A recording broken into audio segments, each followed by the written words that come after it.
Salut à tous. Alors, je voulais vous présenter aujourd'hui les clés magiques. J'ai toujours pas trouvé la solution pour retourner l'écran, mais bon, voilà. Les clés magiques.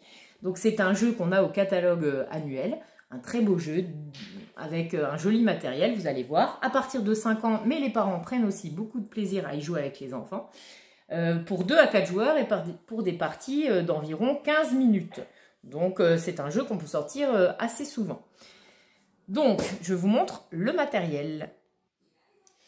Donc, dans les clés magiques, on a un beau plateau avec plein de petites clés de couleurs, une piste sur laquelle on va faire avancer un pion joueur, on a des dés et on a un coffre rempli de petits gemmes.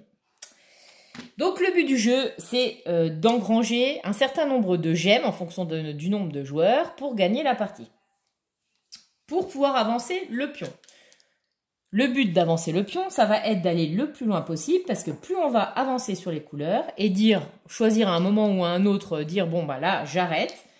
Sur la couleur où on sera arrêté, si on arrive à ouvrir le coffre, on va pouvoir engranger, plus on va aller loin, plus on va engranger de petits diamants. Donc, le principe, je lance les dés. Donc, parfois, j'ai des faces où le dé est endormi. Donc, dans ce cas-là, on le met de côté. Et des fois, j'ai des faces où on peut avancer. Donc là, on choisit. Soit on avance de 1, soit on avance de 3. Dans ce cas-là. Donc, on va dire, je vais avancer de 1. Soit je continue, soit j'arrête. Si je décide d'arrêter, je prends la clé et j'essaye d'ouvrir le coffre. Si le coffre s'ouvre, j'ai le droit de prendre, en fonction de la couleur où je me suis arrêtée, un certain nombre. Donc là, en l'occurrence, sur la partie violette, je peux garder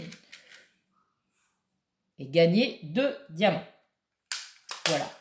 Mais, parfois, il y a des clés qui n'ouvrent pas. Dans ce cas-là, on a le droit de la garder.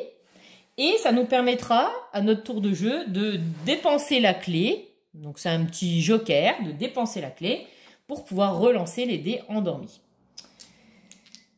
Admettons que j'ai continué de jouer et j'ai fait 3 dés endormis. D'accord?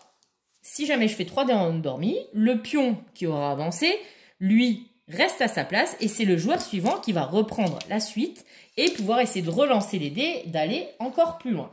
Donc en fait, il n'y a que quand on a une clé qui n'ouvre pas qu'on revient.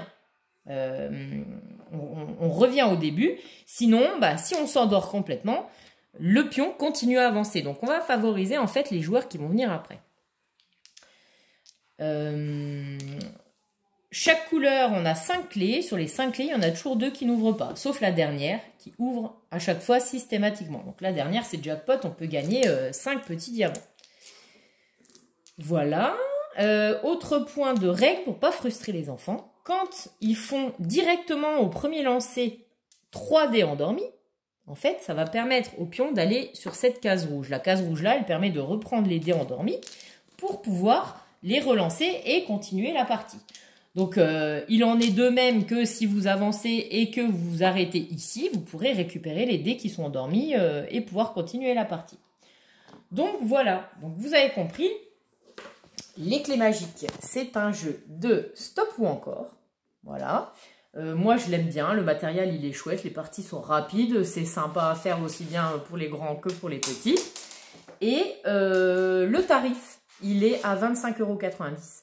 Donc, franchement, pour un matériel comme ça, un beau jeu comme ça, c'est une super idée de cadeau pour Noël à 25 €. Donc, c'est un jeu beaucoup plus intéressant que ce qu'on peut trouver avec plein de plastique et une mécanique de jeu totalement inutile dans les grands magasins.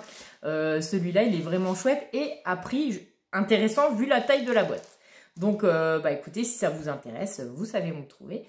N'hésitez pas. Voilà. Bye bye.